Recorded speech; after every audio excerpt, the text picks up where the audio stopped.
សម្ដេចតេជោហ៊ុនសែនការកែសម្រួលកម្លាំងកងទ័ពនៅតំបន់មានចំនួនដែលស្រស់ស្រួលគ្នារវាងមេបញ្ជាការកងទ័ពនៃប្រទេសទាំងពីរកម្ពុជាថៃដើម្បីបញ្ជៀសនៅការប៉ះទង្គិចបង្ហូរឈាមទ្រង់ទ្រាយធំគឺជារឿងចាំបាច់សម្ដេចតេជោហ៊ុនសែនប្រធានព្រឹទ្ធសភានៃព្រះរាជាណាចក្រកម្ពុជាបានបង្ហោះសារនៅលើ Facebook ផ្លូវការរបស់សម្ដេចនាយប់ថ្ងៃទី8ខែមិថុនាឆ្នាំ2025នេះ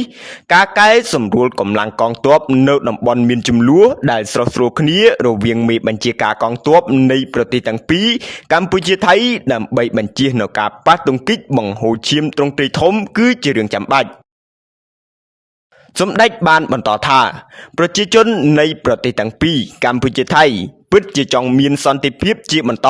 និងមិនចង់ឃើញនៅសង្គ្រាមនោះឡើយការស្វែងរកដំណោះស្រាយតាមរយៈការចរចាត្រូវបានធ្វើតាំងពីកម្រិតរាជរដ្ឋាភិបាលរហូតដល់មេបញ្ជាការនៅអង្គភាពជួរមុខទើបមានលទ្ធផលដូចពេលនេះ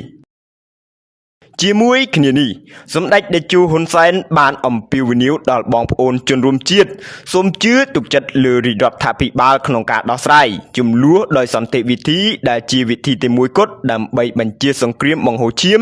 និងដើម្បីមិត្តភាពនិងកិច្ចសហប្រតិបត្តិការល្អជាមួយប្រទេសជិតខាង